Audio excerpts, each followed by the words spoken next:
Hi, I'm Paige, and today I'm going to show you how to use the Advanced Settings tabs in the Designer.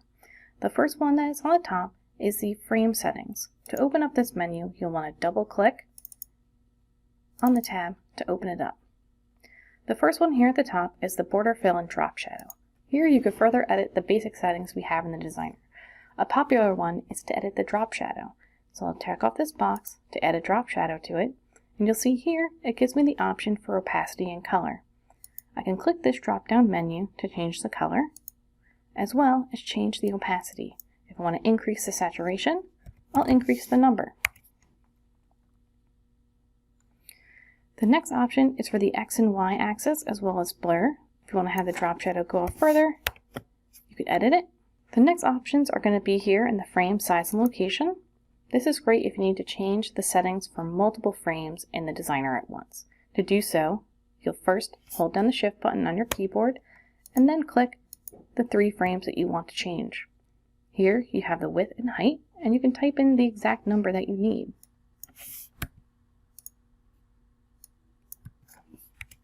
And you'll see now it has changed them all to be a width of 2 inches by 2 inches. The next option you might be looking to use is going to be here in the photo settings. To see the options available in this menu, you will need to have a photo selected in the Designer.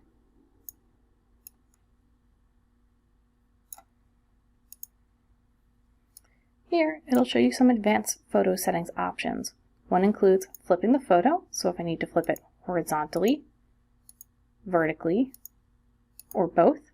And of course, you can always go back to none if you just need it back to the way it was. There's also the photo fit here.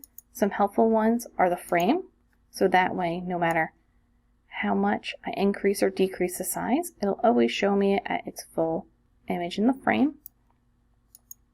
Another one is proportional outside, so that way as I adjust the frame size, it'll always make sure that it's available to see. And then we have manual mode. This is good if you need to crop in on a photo. You'll see we have this small preview on the side. I can use the dots in this bounding box to increase the size and then resituate it in that frame. You can also adjust the way the photo sits on the page by clicking the small gray hand in the black circle and adjusting it manually through there. If you need to zoom out at a more specific pace, here at the bottom of this menu there's a percentage sign with a number. You can use the up and down arrow to increase and decrease how much it's zoomed in and out. To the right of that, you'll see it has the DPI of the image. Any image under 100 DPI will likely print blurry or pixelated. So if you ever need to check the DPI of an image, you can do so right here in the advanced photo settings. Of course, if you save the page, anytime you have a photo under 100 DPI, you'll receive a pre-flight warning in the Designer. The next tab we have here is the text settings, and these are specifically used for text boxes. So I'm going to come over to the left side and click on a text box in order to see the options in this menu. The first part has character settings, which you can use to further edit your text boxes. It has strike, underline available, as well as adjusting some of the positions as well as the baseline. One that's popularly asked for is how to change the spacing in a paragraph. So you'll see here I have my whole paragraph out there, and I might need to make it more spaced out or more condensed. So first, I'll just want to highlight the text I want to edit. Then you'll see I have my leading right down here. I can come here and change it. Maybe I want to be more condensed, change it to 100. And you'll see now it condenses that text all together, so it's not taking up as much room. You can always play around with how much the spacing between the paragraph is through this section right here. In paragraph settings, we'll be able to create columns of text. So I have this large body of text here, and maybe I want to split it up so it's not just one big block going across the whole page. I'll first adjust my text box on my page.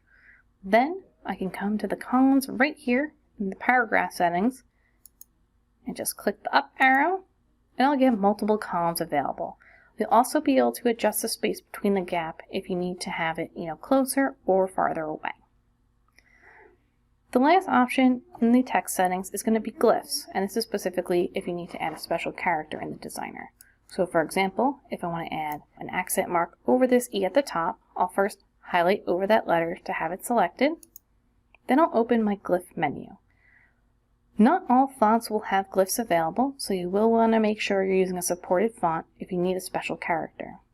So here, I can click on the E that I need specifically for this text, double click on it, and you'll see right here it is now changed to include the special character. Thank you for joining me today on learning how to use the advanced settings in the Designer.